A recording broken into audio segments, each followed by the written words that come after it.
오늘 함께 나눌 말씀의 제목은 내가 그인 줄 너희가 믿게 하려 함입니다.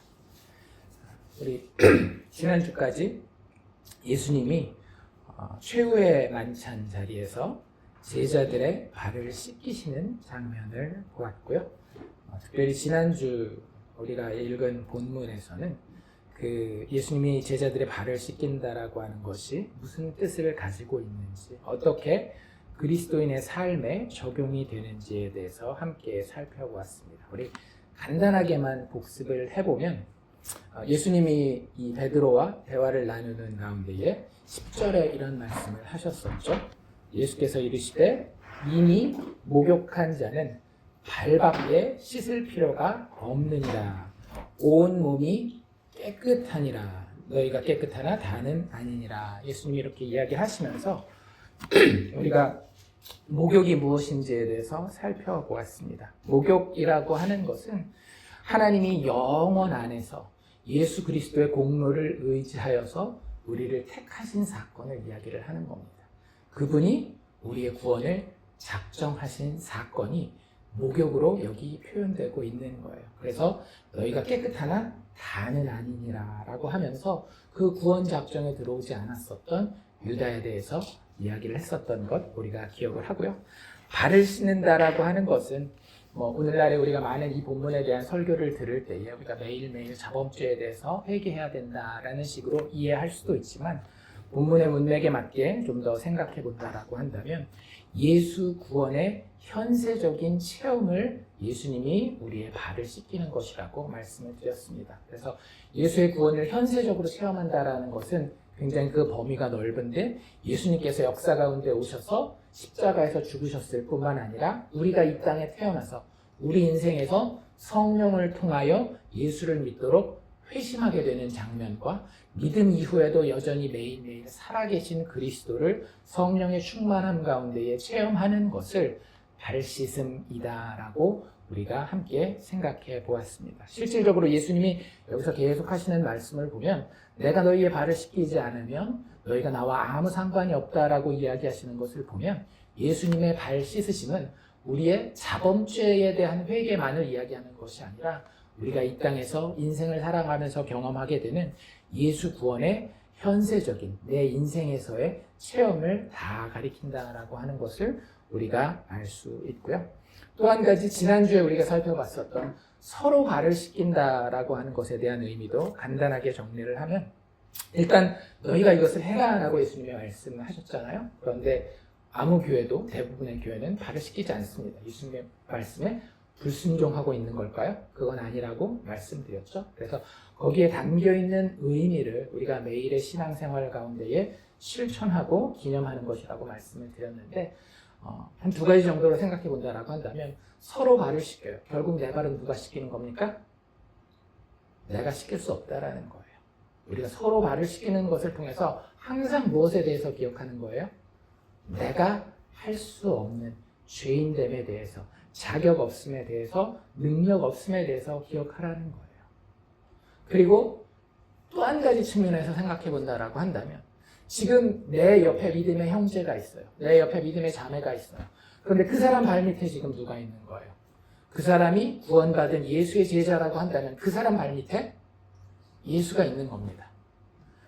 나를 구원해 주신 예수가 어디 있는지 살펴보라는 거예요. 그리고 너희가 사는 인생을 살라라고 하는 거죠. 내 발을 씻겨주신 나의 주인이요 나의 선생이라고 불리는 분은 지금 어디 있어요?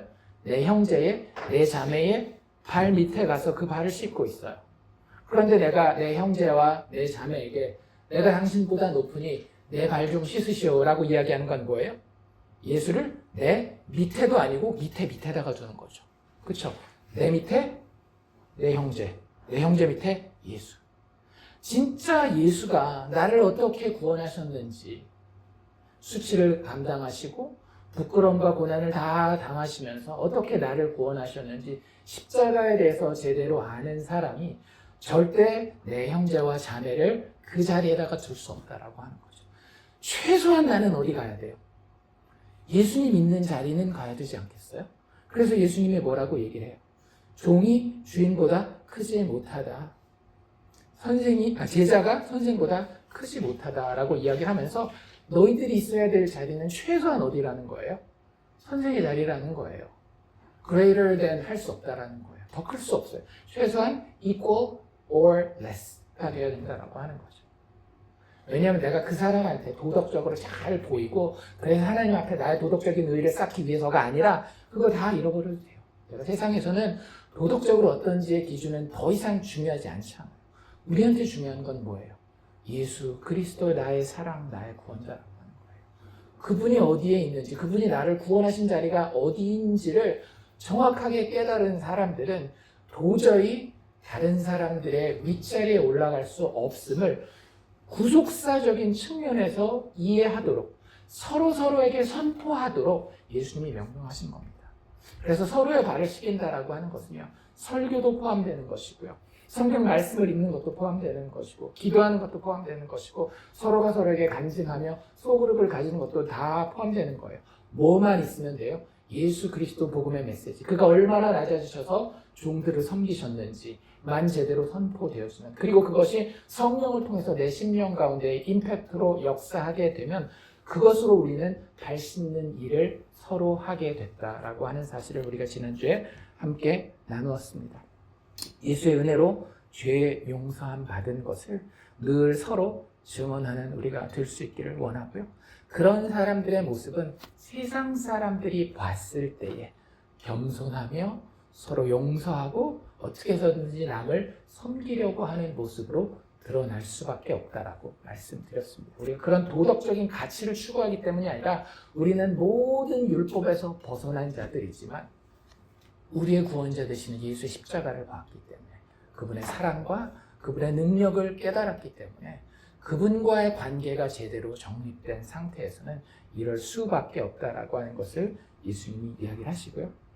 지난주에 우리가 읽었던 마지막 절 17절에 보면 너희가 이것을 알고 행하면 복이 있을 것이다 라고 하면서 이 복음 안에 이 인생을, 육체의 삶을 살아가는, 아니 영혼을 살게 되는 자들의 정체성이 뭐라고 규정하고 있는가 하면 복 있는 자, 이게 정확하게 시편 1편에 나와 있는 표현이고 예수님의 산상수훈에 나와 있는 표현이에요.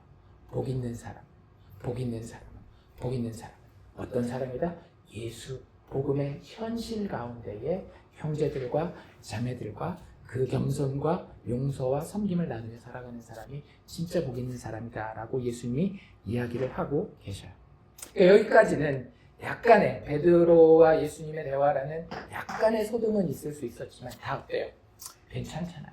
예수님 우리 발을 씻겨주시고 또 제자들도 그 뜻을 깨달아가면서 아하 이러고 있는 장면인데, 오늘 우리가 읽은 18절부터는 분위기가 약간 달라집니다. 18절 다시 한번 보면은요, 예수님이 이것을 알고 행하면 복이 있다라고 이야기해 놓고서 18절에 이렇게 이야기를 하죠. 그런데 한 이 정도 단어가 들어가면 좋을 것 같아요. 그런데 약간 분위기가 변하면서 내가 너희 모두를 가리켜 말하는 것은 아니다라고 이야기하고 계십니다. 지금 여기 예수님과 12명의 제자가 같이 최후의 만찬 자리에 앉아 있어요. 그런데 모두는 아니라고 하는 거예요. 예수님이 그 발을 정말 씻기시고 그들 서로가 발을 씻기실 자들의 대상 중에 누군가는 아니라는 이야기를 합니다. 그리고 그 뒤에 말을 연결해서 계속 하고 계시죠. 나는 내가 택한 자들이 누구인지 안다. 즉 예수님이 뭐에 대해서 지금 알고 계시는 거예요? 12제자 중에 하나인 가룟 유다의 배반에 대해서 이미 알고 계시다라고 하는 거죠. 참 다행인 것은 그래도 뭔가 하면 예수님이 자기 택한 자들에 대해서 잊어버리는 경우는 있다 없다? 절대 없다라고 하는 거예요. 예수님이 택하신 자들이 있고요. 그들은 예수님의 정의대로 17절에 이야기하신 것처럼 복 있는 사람일 수밖에 없다라고 이야기를 하고 있는 거죠. 하지만 안타깝게도 12사도 다가 예수님의 발 씻김을 허락한 자들은 아니었다라는 것을 이야기하고요. 그러면서 참 재밌는 말을 하십니다. 우리 오늘 여기에 집중할 텐데요. 그러나 내 떡을 먹는 자가 내게 발꿈치를 들었다 한 성경을 응하게 하려는 것이니라 라고 이야기를 하고 있어요. 이제 다시 한번 상황을 정리하면 예수님께서 곧 십자가에 못 박혀 돌아가시게 돼요. 다양한 그 십자가를 향해 가는 길이 있을 겁니다. 대제사장들이 와서 예수님을 잡아가는 방법이 있을 거고요. 아니면 로마 군병들이 정치적인 위협을 느껴서 예수님께 와서 예수님을 잡아가는 방법이 있을 것이고, 아니면 이도저도 아니라 원래 예수님이 가실 길이었으니까 예수님이 그래 니들이 나를 그렇게 눈에 가시로 여긴다라고 한다면 나를 십자가에 못 박아라 라고 하면서 자원해서 가실 수도 있었을 거예요. 그런데 예수님이 십자가에 못 박히러 가는 그 과정이 예수님 말씀을 따르자면 어떻다라는 거예요. 이미 성경에, 여기서 성경은 뭘 얘기를 하는 거죠? 구약 성경을 이야기를 하는 거죠. 구약 성경에 다 기록이 되어 있었다라는 거예요. 그리고 그 구약 성경 구절을 가지고 온 것이 내 떡을 먹는 자가 내게 발꿈치를 들었다라고 하는 구절입니다. 혹시 어디에 나왔는지 들어보신 적 있나요? 구약에 있는 게 맞을까요? 예수님이 얘기하셨으니까 당연히 맞겠죠. 답부터 말씀드리면 시편 41편에 나와 있는 말씀이에요. 시편 41편 9절에 나와 있는 말씀인데 어쨌든 이 구절이 있기 때문에 이 구약 성경의 성경 구절이 성취되기 위해서, 이 성경이 응하게 하기 위해서 나는 가룟 유다가 배반할 거 다 알고 있었지만 이 일이 성취되기 위해서는 나의 이 이너서클, 이 친한 친구 그룹 가운데에 한 명이 배반을 해야 했기 때문에 가룟 유다가 12사도에 들어오는 것을 허락하였다라고 지금 말씀하고 계시는 거예요. 꼭 그래야 되나요? 이게 참 마음 아픈 일 아닌가요? 내 가장 친한 친구 중에 나를 배신할 자가 생기고 그로 인하여서 나는 죽음의 자리로 나아가야 되는 이런 것들. 성경에 꼭 그런 예언이 있어야 하며 아무리 성경에 그런 예언이 있다 할지라도 그런 식으로 예수 그리스도를 통한 죄인의 구원이 성취되어야 하는가라고 하는 것이 오늘 우리가 가지게 되는 가장 큰 질문입니다. 이것에 대해서 우리가 성경 말씀을 통해서 대답할 수 있기를 원해요. 한번 물어보십시오. 정말 성경 예언은, 예수 그리스도의 구원에 대한 그 예언은 반드시 이런 식으로 예언되고 성취되어야 합니까? 그냥 예수님이 멋지게 오셔서 모든 악한 세력들을 멸하고 죄인들에게 너 회개하고 나를 믿을 거야 안 믿을 거야? 믿어? 오케이, 그럼 내가 받아줘. 이런 식으로 모든 주도권을 다 가지고 우리를 구원하는 그런 멋진 구원의 방법, 깨끗한 구원의 방법도 있어 보이는데 왜 이렇게 성경은 이런 식으로 예언을 했으며 이런 식으로 예언이 성취되어야 했을까? 왜냐하면 예수님 그렇게 얘기하셨잖아요. 이런 성경이 꼭 응답되어야 되기 때문에, 성취되어야 하기 때문에 내가 가룟 유다가 12줄 가운데 들어오도록 허락할까라고 얘기하고 있는 거잖아요. 꼭 그래야만 했을까요? 만약에 그렇다면 왜 그래야만 했을까요?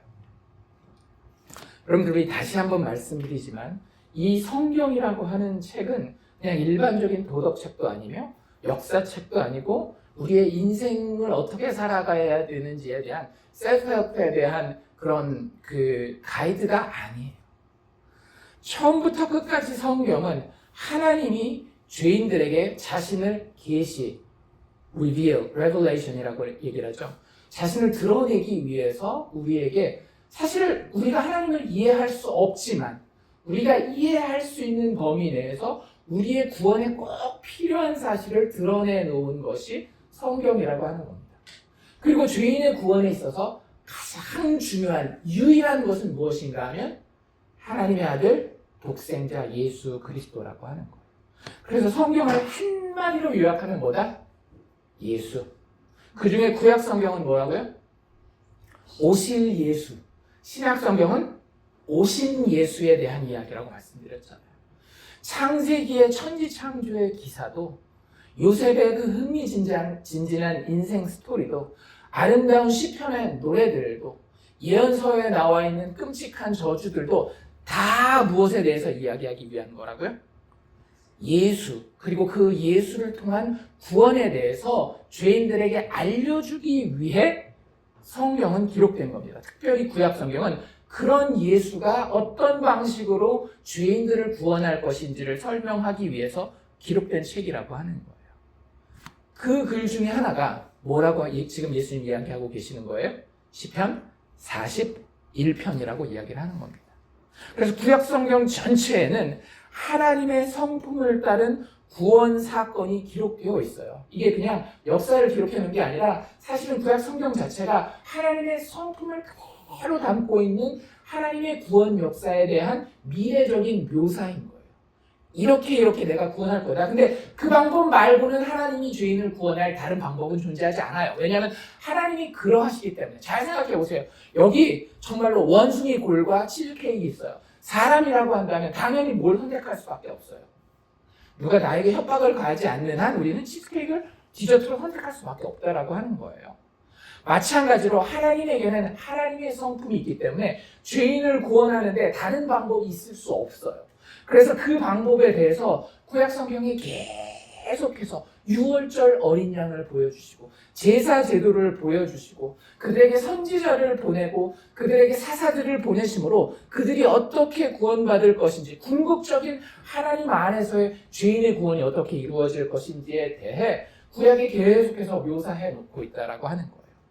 그렇기 때문에 구약은 그냥 기록된 것이 아니라 하나님이 이런 분이구나. 하나님이 그런 분이시기 때문에 그가 죄인을 구원한다라고 한다면 이렇게 구원하실 수밖에 없겠구나를 우리가 배울 수 있는 기록들이라고 하는 거죠. 하나님은 그걸 부끄러워하지 않으셨고 하나님은 그걸 우리가 다 알지 못하더라도 너무나 풍성한 방법으로 때로는 역사로 때로는 인생 스토리로 때로는 시로 때로는 노래로 때로는 예언으로 계속해서 구약에서 이야기했다라는 거예요. 나는 너를 이렇게 구원할 것이다. 그 중에 하나가 시편 41편인데요. 넘어가 봅시다. 시편 41편으로. 요한복음 13장은 돌아올 테니까 잠깐만 이렇게 책갈피를 해놓으시고요. 시편 41편에 지금 예수님이 인용하고 있는 구절은 9절 말씀이에요. 9절에 이렇게 돼 있죠. 내가 신뢰하여 내 떡을 나눠 먹던 나의 가까운 친구도 나를 대적하여 그의 발꿈치를 들었나이다. 아까 우리가 18절에서 봤던 내용이 거의 그대로 나와 있죠. 그렇죠? 자, 그럼 이 41장의 배경을 좀 알아봅시다. 여기서 나는 누굴까요? 나. 다윗이죠. 왜? 그 앞에 표제에 나와 있잖아요. 41편 해놓고 숫자 옆에 뭐라고 써 있어요? 다윗의 시, 인도자를 따라 부르는 노래. 시편에 대해서 우리 잠깐만 짧게 요약해 봅시다. 시편은 총 몇 편으로 되어 있어요? 150편으로 되어 있습니다. 그리고 그 150편은 이미 부분 나뉘어 있어요. 책 1, 책 2 이런 식으로 나뉘어 있는데 몇 권까지 있을까요? 제 5권까지 있어요. 그리고 오늘 우리가 읽은 시편 41편이 1권의 마지막 편입니다. 그리고 시편에 있는 5권의 책 중에 첫 번째 책은 시편에 가장 많은 그 시들을 기록한 사람이 다윗이긴 하지만 특별히 시편의 첫 번째 책 제1권은 다 다윗이 썼어요. 예를 들자면 장절이라고 하는 것이 나중에 들어오긴 했지만 시편은 달라요. 시편은 원래 이게 다 들어있습니다. 표제도 히브리어 원문에 다 들어있는 거예요. 그리고 그 책의 편집도 다 그대로 되어 있는 거고. 근데 그 하나님의 섭리 가운데에 시편이 기록될 때 그 편집 자체가 어떻게 됐는가 하면 시편 1편이 어떻게 시작했다라고요? 복 있는 사람에 대한 이야기로 시작되잖아요. 시편 41편도 복 있는 사람에 대한 이야기를 하고 있습니다. 혹시 이렇게 쭉 한번 읽으면서 어딘지 보이세요? 1절에 바로 나와 있죠? 가난한 자를 보살피는 자에게 복이 있으며 이게 그 영어 성경에는 똑같습니다. Blessed are the one. Blessed are those. 뭐 이런 영어 표현으로 똑같이 나와 있는 거예요. 히브리어 표현도 거의 비슷하게 나와 있습니다. 그래서 사실 이 이야기는 누구에 대해서 이야기를 하고 있는가 하면 다윗 자기 얘기하고 있는 거예요. 다윗이 나 복 있는 사람이야. 그래서 그 사이에 나와 있는 유명한 시편 중에 하나가 시편 23편이잖아. 여호와는 나의 목자시니 내가 부족함이 없으리로다. 어떤 사람이에요? 복 있는 사람이에요. 그런데 참 아이러니하게도 시편 시편 전체 중에 1권, 2권, 3권, 4권, 5권 중에 이 제1권에 우리가 흔히 이야기하는 메시아 시편, 메시아닉 삼스가 제일 많이 나와 있습니다. 그래서 실질적으로 시편 2편이라든지 하나님께서 그 철장을 두어서 자신의 대리 통치자로 삼고 오늘날 내가 너를 낳았고 너는 나의 아들이다 라고 하는 표현도 시편 2편에 나와 있고요. 예수님이 인용하는 많은 구절도 여기 나와 있어요. 그리고 가장 정말로 예수님의 십자가를 그대로 묘사하는 것처럼 보이는 시편 22편도 이 제1권에 들어있습니다. 그런 배경하에 시편 41편을 예수님은 정확하게 누구의 이야기로 삼고 있는가 하면 내 얘기야 라고 선언하고 있다라고 하는 거예요. 그리고 다시 한번 정리합시다.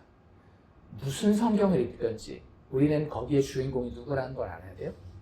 예수라는 걸 알아야 돼요. 시편 41편도 이게 다윗이라는 시각에서 이해할 수 있습니다. 충분히 그렇게 이해해도 돼요. 근데 거기에서만 멈추면 우리 항상 무슨 얘기할까요? 대부분의 설교와 주석책을 보십시오. 시편 41편의 최종 결론이 무엇인지 뭐겠어요? 우리 1절 딱 읽어보면 금방 나올걸요? 1절 제가 읽어드릴게요. 가난한 자를 보살피는 자에게 복이 있으며 재앙의 날에 여호와께서 그를 건지시리로다. 아멘. 적용? 가난한 자를 잘 돌보십시다. 하나님이 가난한 자 돌보는 것을 너무 좋아하십니다. 다윗도 그렇게 해서 복을 받았고 창성했고 오늘 살아가는 우리도 다윗처럼 가난한 사람들을 잘 도와서 하나님의 복과 은혜를 많이 받는 사람이 됩시다. 이게 거의 대부분의 결론이에요. 틀리지는 않아요. 그런데 그게 정말 우리가 받을 복입니까? 이 세상에서 돈 많이 벌고 안전하게 지내고 자녀들 성공하고 세상에서 보란듯한 사업과 커리어를 이루어가고 그게 진짜 예수가 이야기한 사도들이 선포한 복음의 복 맞냐고요? 아니잖아요. 우리의 죄가 우리가 아무 자격도 없음에도 불구하고 그것을 극복할 수 있는 아무 능력도 없음에도 불구하고 예수께서 우리를 대신하여 죽으시고 다시 살아나심으로 우리가 하나님 앞에 의로운 존재가 되어서 이 땅에서 사는 순간뿐만 아니라 죽음 너머의 영원한 삶까지 하나님 앞에 의로운 자로 영원한 기쁨과 영원한 영광과 영원한 아름다움과 영원한 평강을 누리면서 사는 게 그리스도인의 복 아니냐라고요. 근데 왜 구약 성경을 읽을 때는 가난한 자 도와주면 나도 복 받고 위기에서 벗어나고 이런 것을 복으로 이해하는데 만족하냐라는 거죠. 하나님이 그런 복도 주십니다. 그런데 여전히 그것은 그림자에 불과해요. 왜냐하면 이 본문 자체는 우리로 하여금 하나님과의 거래 관계에서 우리가 이런 식으로 반응하면 하나님이 이런 식으로 우리에게 복을 주거나 저주를 준다라는 것을 알려주기 위해서 기록된 것이 아니기 때문에 그래요. 그런 적용은 우리가 2차, 3차적으로 할 수 있지만 사실 시편 41편의 기록은 예수가 누구인지 보여주기 위해서 우리에게 기록되었다라고 하는 거예요. 그렇기 때문에 이 1절에 나와 있는 이 가난한 자를 보살피는 자가 다윗이 자기가 기록할 때는 사실은 누구를 생각했겠어요? 구약의 많은 선지자들은 자기가 선지자인 줄 모르고 선지자 노릇합니다.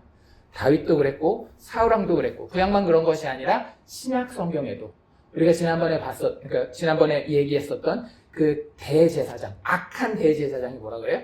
백성을 위해서 모두 다 죽는 것보다는 한 사람이 그들을 위해 대신 죽는 게 낫다라고 이야기하는 그 대제사장도 자기도 모르는 사이에 무슨 노릇한 거예요? 선지자 노릇한 것처럼 다윗은 악한 사람은 아니지만 자기도 모르는 사이에 선지자 노릇을 하고 있었던 거예요. 자기는 누구 이야기를 시로 쓴 거지만 자기 이야기를 시로 쓴 거지만 그래서 다윗 평생에 보면 정의감이 되게 불타는 사람이에요. 뭘 보면 알 수 있어요? 나단 선지자가 찾아왔을 때 보면 알잖아요. 나단 선지자가 뭐라 그래요? 저 가난한 사람 양 한 마리밖에 없고 부자 양 많은데 그 부자가 자기 그 친구 왔다고 잔치한다고 가난한 사람의 그 양을 잡아가지고 잔치를 했습니다. 이거 어떻게 해야 됩니까? 다윗이 막 화가 나가지고 누구 편을 들어요? 가난한 사람의 편을 들잖아요. 자기 얘기를 하는 거예요. 가난한 자를 보살피는 자에게 복이 있으며 왜냐하면 다윗은 하나님의 성품을 알았거든요. 하나님은 교만한 자들이 아니라 겸손한 자들. 하나님은 부가 있어서 자신에게 자랑할 것이 있는 자들이 아니라 가난하여서 하나님 앞에 아무것도 자랑할 수 없는 자들을 사랑한다라는 것을 알고 있었기 때문에 자기도 하나님처럼 그 사람들을 사랑하고자 하는 마음을 다윗은 가지고 있었던 거예요. 그러니까 다윗의 마음이 순수하지 않고 기복신앙적이다, 거래적인 마음을 가지고 있었다는 걸 이야기하는 건 아닙니다. 다윗은 분명히 순수한 마음을 가지고 이 이야기를 자기에 대해서 했을 거예요. 그런데 다윗이 시편 41편을 쓴 배경은 여기 정확하게 나와 있지 않지만 대부분의 성경학자들이 뭐라고 이해하고 있는가 하면 다윗이 압살롬에게 쫓겨서 도망 다닐 때라는 거예요. 우리가 아까 읽었던 9절에 나와 있는 내가 신뢰하여서 내 떡을 나눠 먹던 나의 가까운 친구들이 나를 대적하였다라고 하는 것이 다윗이 압살롬에게 도망갈 때에 자기가 원래 믿었었던 사람들이 누구한테 붙어버려요? 반란을 일으킨 압살롬에게 붙어버리잖아요. 그래서 그 장면에 대해서 이야기하는 건데 실제 역사서에서는 기록되어 있지 않지만 어떻게 보면 역사를 기록하는 사람들은 알 수 없지만 다윗 스스로만 알고 있을 수 있는 배경들이 여기 나와 있어요. 뭐예요? 다윗이 그 당시에 몸이 상당히 좋지 않았었던 것 같아요. 나중에 시간이 되면 집에 가서 이 시편 41편을 쭉 읽어보십시오. 병에 대한 이야기를 많이 합니다. 3절에 보면 여호와께서 그를 병상에서 붙드시고 그가 누워있을 때마다 그의 병을 고쳐주시나이다 라고 이야기를 하고요.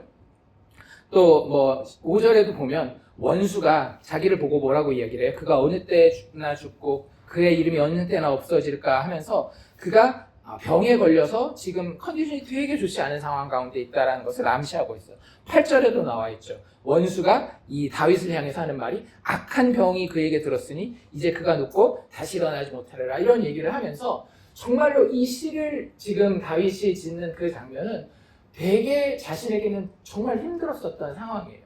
그런데 자기는 어땠어요? 하나님 앞에서 늘 가난한 자들을 돌봤단 말이에요. 물론 밧세바를 범한 일이 있긴 했지만 전반적으로 자기가 압살롬보다는 혹은 자기를 대적하는 자신의 친했었던 친구들보다는 더 의인이었던 거예요. 그래서 그 상대적인 의에 기반해서 하나님 앞에 이런 기도를 드릴 수 있었던 겁니다. 그런데 결국에 하나님이 이 기도대로 이 시대로 다윗의 인생을 이끌어 주셔요. 그렇잖아요. 압살롬의 반란을 제압을 합니다. 여기서 다윗이 구한 것이 거의 그대로 다 이루어져요. 병에서도 회복이 되고 정치적으로도 회복이 돼요. 그런데 예수님은 이 이야기를 다윗의 이야기로만 보지 않는다라고 하는 거죠. 다윗이 이걸 기록한 것도 되게 의미 있는 일이에요. 다윗은 항상 구약에서 누구를 예표하고 있습니까? 예수 그리스도. 하나님의 백성의 완벽한 통치자에 대한 완벽하지는 않지만 예표로서 구약에 계속 소개되고 그 중에 가장 두드러지는 사람이 이 다윗이라고 하는 사람이에요.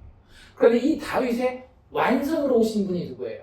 다윗의 아들, 그 다윗의 통치자의 자리에 앉아서 하나님의 백성들을 영원히 다스리실 자가 바로 예수라고 하는 겁니다. 그래서 여기서 가난한 자들은 예수님에게는 누구를 이야기를 하는 거겠어요? 육체적으로 상황이 힘들고 어려운 가난한 자가 아니라, 물론 그 사람들이 배제되는 건 아니지만 기준이 그것이 아니라 영적으로 가난한 사람들, 죄인들을 이야기를 하는 겁니다. 그리고 예수님이 어떤 분이라는 거예요? 그 영적으로 가난하여서 하나님 앞에 아무것도 내세울 수 없는 그 죄인들을 아끼고 보살피고 돌보는 자들이라고 하는 거죠. 그런데 여기서 우리가 기억해야 되는 것은, 우리가 대부분의 부자가 가난한 사람을 도와준다라고 생각하면 이런 그림 아닙니까? 그냥 내가 돈 많아, 너 도와줄게, 이런 그림으로 생각하기 쉬워요. 아무리 고결해도 저 사람이 참 그 사람을 불쌍히 여겼나 보다, 이 정도로 생각해요. 그런데 요한복음 13장의 컨텍스트를 가지고 이 41장을 시편 41편을 읽으면 이 가난한 자를 불쌍하게 여기는 것은 우리가 지난주에 살펴봤던 에스겔서, 그러니까 지지난주죠. 에스겔서 16장의 컨텍스트로 넘어가야 되는 거예요.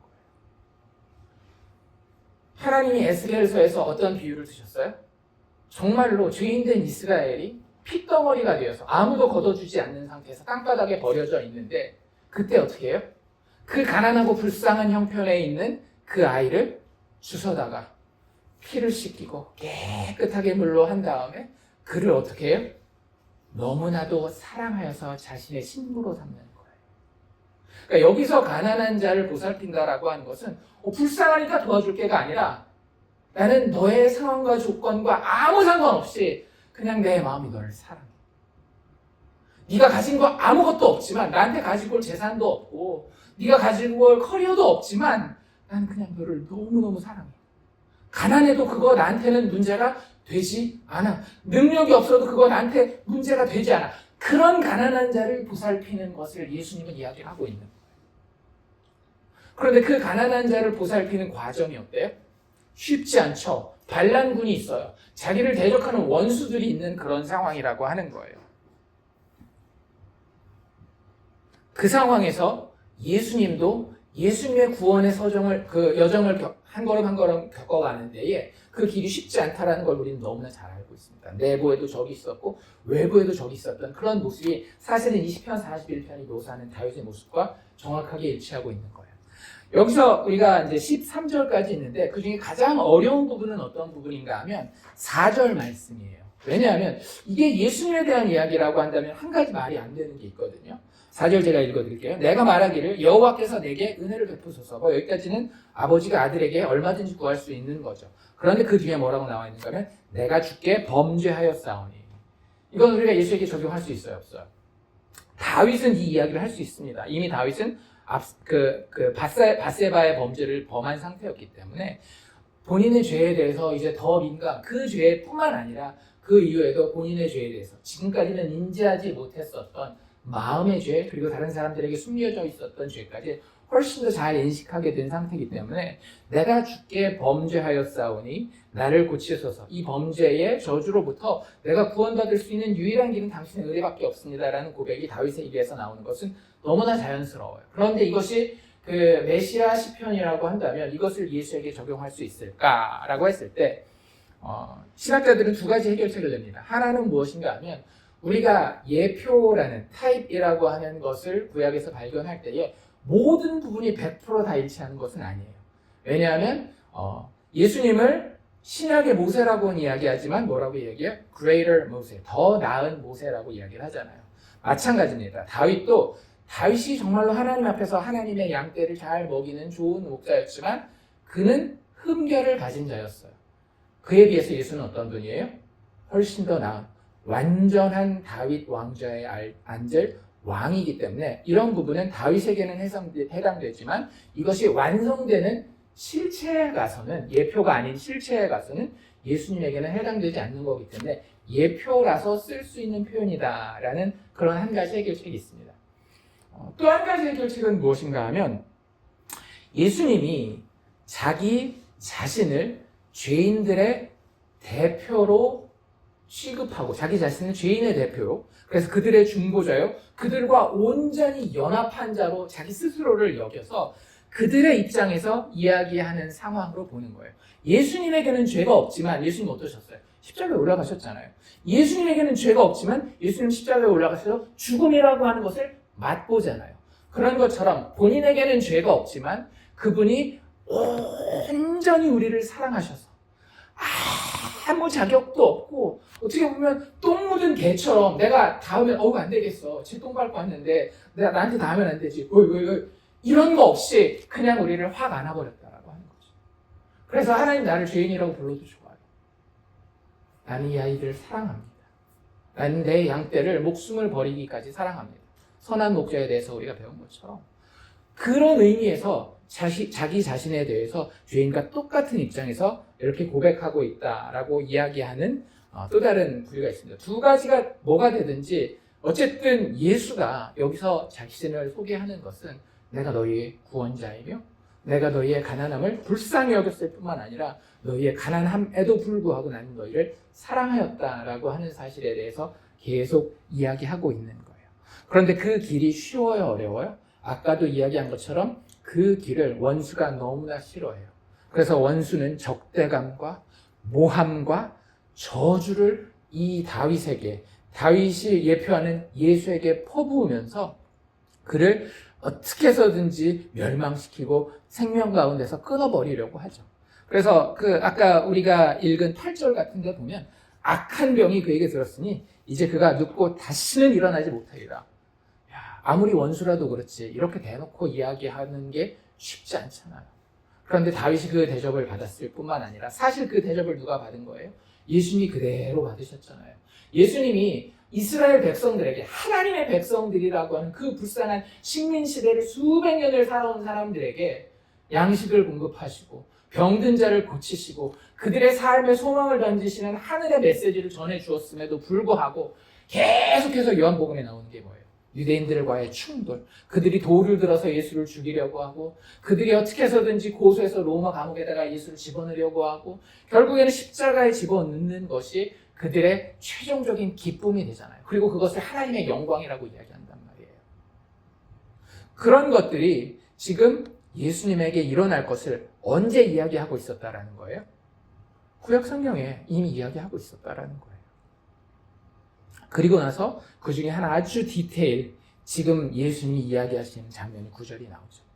내가 신뢰하여 나의 떡을 나눠 먹던 나의 가장 가까운 친구들. 지금 다윗은 누구 생각하고 있겠어요? 다윗이 가장 아꼈던 아들이 누구예요? 압살롬이에요. 그 압살롬이 지금 나를 죽이겠다고 달려들고 있어요. 다윗의 가장 신복 중에 하나 아히도벨이라고 하는 모사가 있습니다. 스트레스 전략가거든요. 그 전략가가 누구 편에 붙어요? 압살롬 편에 붙어요. 그래서 준 조언이 뭔지 아세요? 당신의 아버지 다윗의 첩들을 다 당신이 범하십시오. 이런 조언을 주는 거예요.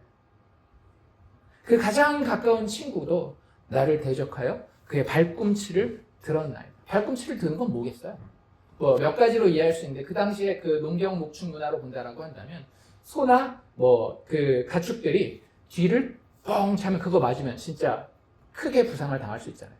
그런 것들이라든지 아니면 발을 들어서 넘어져 있는 사람을 밟으려고 하는 그런 동작들, 어쨌든 그 상대방을 해하려고 하는 그런 동작들을 한다라고 하는 거예요. 그냥 원수도 아닌 나의 떡을 같이 나눠 먹던 나의 가장 가까운 친구들이 자기에게 그렇게 대적이 된다라고 하는 거죠.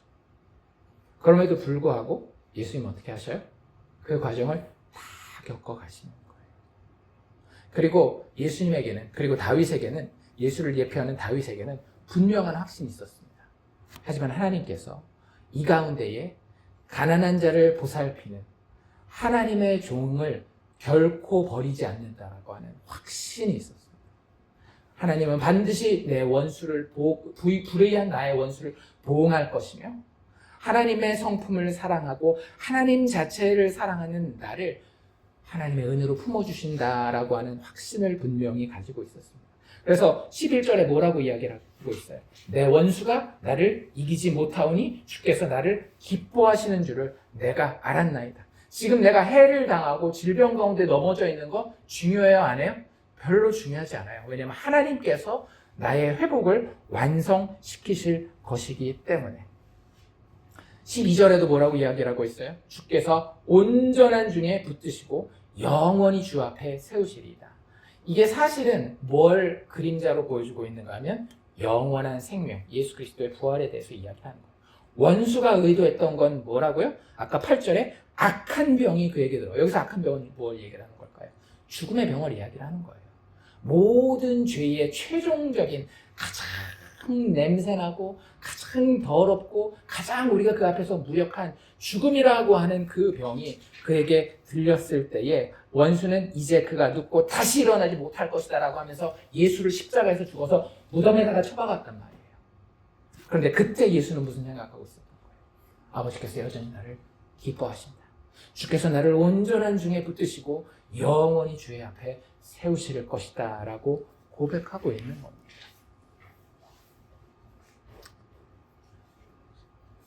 이런 의미에서 시편 41편 전체는요, 사실은 누구 얘기하고 있는 거라고요? 예수 이야기하고 있는 거라고요. 특별히 예수 그리스도 인자의 고난, 배신을 포함한 고난과 죽음과 부활에 대해서 예언하고 있는 본문이 이 시편 41편이라고 하는 거예요. 그 과정에서 이 험한 과정을 이 인자가, 하나님의 택하신 자가 다 겪는 이유는 무엇인가 하면 능력 없고 자격 없는 가난한 죄인들을 돌보기 위함이라고 하는 거죠. 그래서 구약 성경은 계속해서 이 시편 41편뿐만 아니라 뭐에 대해서 이야기하고 있는가 하면 하나님의 구원, 예수 그리스도를 통한 하나님의 구원에 대해서 이야기하고 있어요. 자격 없는 죄인을 위해서 그 대가를 누가 치러요? 그 죄인이 아닌 하나님이 대신 치러서 희생하여서 살려내는 모습을 구원으로 계속 그리고 있습니다. 구약이. 6월절 어린 양이 그랬고요. 오늘 우리가 본 가난한 자를 보살피는 자가 그 상황을 겪는 모든 과정도 그걸 보여주고 있는 거예요. 또 그 과정이 아무리 억울하고 수치스러워도 나 창피하니까 그 자리를 피해. 그래요? 안 그래요? 안 그래요. 아무리 험담하고 아무리 저주하고 자기를 모함해도 하나님은 우리를 구원하기 위해, 자격 없는 우리를 구원하기 위해 사랑하시기 때문에 그 자리를 지키고 있는다는 거예요. 그래, 그 용 내가 다 먹을게. 그리고 하나님의 그 구원은 그분의 도우시는 손길, 그분의 붙드시는 손길 가운데에 반드시 성취된다라고 하는 겁니다. 뭐까지 이겨내고 죽음까지도 이겨내고. 그게 구약이 계속 이야기하고 있었던 거예요. 그 일을 위해서 내가 육신의 몸을 입고 너희와 똑같은 육신의 몸을 입고 이 땅에 올 것이다. 그리고 그 가운데에 아무리 나의 원수들이 나를 해하고 나를 모함하고 나를 수치스럽게 만들고 나를 배반하여서 내 마음을 아프게 한다 할지라도 나는 나의 사랑하는 가난한 자들을 위해서 이 모든 것을 다 겪어내고 말 것이다. 내가 니들 팔도 씻겼는데 뭘 못하니? 더 낮아져서 난 너를 구원할 거야 라는 의미에서 요한복음 13장 18절에 인용이 나옵니다. 이해가 되세요? 그냥 우리는 짧게 그냥 넘어가면서 구약이 있는 게 신기하게 여기 이렇게 나왔네. 예수님 참 신기하시네. 그게 아니라 구약 전체가 계속해서 예수 구원에 대해서 이야기합니다. 자격 없는 가난한 죄인들을 위해서 대신 고난받고 그들을 위해 죽으시고 그뿐만 아니라 능력으로 다시 살아나시는 영광과 부활의 예수가 지금 여기 와 있다라고 하는 거예요. 그가 너희의 발을 씻기셨으니 너희가 서로 발을 씻기시며 그분의 구원을 기억하는 것이 마땅하지 않느냐. 비록 너희 모두는 아니라 할지라도 내가 택한 자들이 있으니 택한 너희여 이것을 알고 행하면 복이 있을 것이다 라고 예수님이 선언하고 계시는 것입니다. 그리고 19절, 20절 이렇게 예수님 계속해서 그의 가르침을 이어가시죠. 지금부터 이 일이 일어나기 전에 미리 너희에게 일러두면. 지금 예수님 무슨 얘기를 미리 하고 있다는 거예요? 구약에 이미 예고되었던 인자의 고난과 죽음과 부활에 대해서 계속 이런 방식으로 저런 방식으로 다르게 이야기하고 계시다라는 거예요. 그 예수 그리스도의 구원자, 메시아의 이런 일들에 일어나기 전에 너희한테 미리 이것을 이야기해 주는 것은 일이 일어날 때에 곧 일어나죠. 그렇죠? 조금 있으면 18장에 가면 예수님은 십자가에 못 박히시게 됩니다. 잡혀가고 십자가에 못 박히시게 되는데 그 일이 일어날 때에 하나님의 택한 자들은 비로소 시간이 걸릴 수는 있겠지만 어떤 과정을 겪게 된다는 거예요? 예수가 그분이었구나를 알고 믿게 하기 위함이라는 거예요. 내가 그인 줄을 너희가 믿게 하려 함이로라. 여기 사실은 한글 성경에는 안 나와 있지만 헬라어 성경에는 진짜 장엄한 표현이 나와 있어요. 일이 일어날 때에 바로 이 일이 일어날 때에 에고 에이미 I am 야훼 내가 스스로 있는 자이다. 그 일이 일어날 때 비로소 예수가 누구로 드러난다라는 거예요? 여호와 하나님 전능자로서 모든 구원을 계획하셨을 뿐만 아니라 약속하신 대로 신실하게 이루신 그분이 십자가에서 가장 영광스러운 모습으로 드러나시겠다라고 하는 거예요. 그러면 하나님의 택한 자들은, 예수님의 택한 자들은 어떻게 되는 거예요? 이분이 여호와구나. 예수가 나의 구원자구나. 내가 가난하고 보잘것없고 아무 드러낼 아름다움이 없을 때에 그분이 나를 가장 아름다운 신부로 보시고 나를 사랑하셨구나 라는 것을 비로소 깨달아 믿게 하기 위해서 지금 이야기하고 계시다고 하는 거예요. 우리 인생에도 똑같습니다. 예수님은요 밑밥을 아주 잘 까셔요. 우리가 예수 믿기 전에도 믿고 난 이후에도 계속해서 언젠가 그것이 다시 기억되어서 그것이 예수 그리스도의 발 씻음의 체험이었구나 라고 하는 것을 우리에게 다시 기억나게 하신다고 하는 거예요. 그것을 위해서 우리에게 성경이라고 하는 말씀을 주신 겁니다. 우리가 왜 성경을 읽어야 되겠어요? 그 안에서 예수가 계속 발견되고 발견된 예수가 우리 안에 차곡차곡 쌓이기 때문에 예수님이 우리에게 말씀을 주신 거예요. 20절입니다. 내가 진실로 진실로 너희에게 이르노니 내가 보낸 자를 영접하는 자는 나를 영접하는 것이요 나를 영접하는 자는 나를 보내신 이를 영접하는 것이니라. 오늘 본문을 마무리하면서 예수님이 이런 공식을 세우시죠. 내가 보낸 자를 영접하는 것은 무엇과 같다? 나를 영접하는 것과 같다. 그리고 나를 영접하는 것은 무엇과 같다? 나를 보내신 이를 영접하는 것. 나를 보내신 이는 누구예요? 문맥상? 하나님 아버지를 얘기하는 거죠. 나를 보내신 이 하나님 아버지를 영접하는 것과 같다. 그러면 이게 공식이 쭉 완결되면 어떤 그 공식도 성립하겠어요? 내가 보낸 자를 영접하는 자는 누구를 영접하는 거예요? 하나님 아버지를 영접하는 거라는 거죠. 하나님과 제대로 된 관계 가운데 설 수 있게 된다라고 하는 거예요. 예수님이 당대뿐만 아니라 예수님은 그 이후에 우리 시대에 대해서 이야기하고 있는 겁니다. 우리 시대에도 예수의 증인들의 말을 듣고 예수를 그리스도로 믿는 자는 하나님의 은혜의 구원에 속한 자가 될 것이다 라고 하나님의 택하심이, 하나님의 작정하심이 세상 끝날까지 계속해서 성취되어질 것을 예수님은 이야기하고 있는 겁니다. 그리고 그 약속 때문에 우리가 구원받은 거예요. 우리가 뭐 잘나서 구원받은 거 절대 아닙니다. 우리가 뭐 내놓을 것이 있어서 더 헌신적이고 더 성품이 다른 사람들보다 착해서 그렇지 않다라고요. 우리의 구원을 위해서도 똑같이 예수가 원수에게 수치를 당하시고 고난을 받으시고 십자가에 죽으셔서 다시 살아나신 거예요. 그리고 그 말씀이 어떤 증인을 통해서 그게 부모님이 되었건 교회 사역자가 되었건 친구가 되었건 나의 귀에 들려졌고 때가 되었기에 성령께서 내 마음을 감동하셔서 드디어 예수 믿습니다 라고 예수의 발씻음을 내 삶 가운데 허락하게 되었던 겁니다. 예수 믿는 것 다 예수의 공로요 예수의 은혜라고 하는 사실을 예수님은 자기 때뿐만 아니라 앞으로 오고 올 믿음의 사람들에 대해서도 예수님이 분명하게 선언하고 계시는 겁니다. 그리고 그 과정에서 오늘 다시 한번 말씀을 요약하면서 제가 강조하고 싶은 것은 성경이 우리에게 주어졌다고 하는 거예요. 그리고 그 모든 성경의 목적은 하나님의 택하신 백성이 이 성경을 통해 신실하신 하나님의 사랑의 음성을 듣는 겁니다.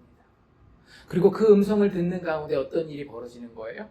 예수가 하나님의 기뻐하시는 그리스도구나라고 하는 그 음성이 내 영혼 가운데 정말로 선명하게 들려서 그분을 알고 믿고 따르게 하는 것이 성경이 우리에게 기록된 목적이라고 하는 거죠. 하나님이 왜 예수 그리스도를 기뻐하셨겠어요? 하나님의 성품이 예수 그리스도에게서 그대로 드러나기 때문에 자격 없는 죄인들을 위해서 그들에게 은혜를 베풀고 그들을 사랑하며 그들을 귀하게 여겨서 자기 자신을 사랑하고자 하는 것이 아버지의 뜻이었는데 그 아버지의 뜻이 이 땅에서 누구를 통해 이루어진 거예요? 육신을 입고 오신 예수를 통해서 이루어진 것이기 때문에 이 말씀을 통해서 그 예수가 우리에게 분명하게 드러나는 것이 말씀이 기록된 목적이라고 하는 것입니다. 그러니 우리는 늘 성경을 통해서 나를 사랑하고 나를 위해 죽으셨을 뿐만 아니라 그 모든 수치와 고난을 이겨내시고 다시 부활에 살아나신 예수를 발견하고 만나고 체험하는 우리가 될 수 있기를 주의 이름으로 축원합니다.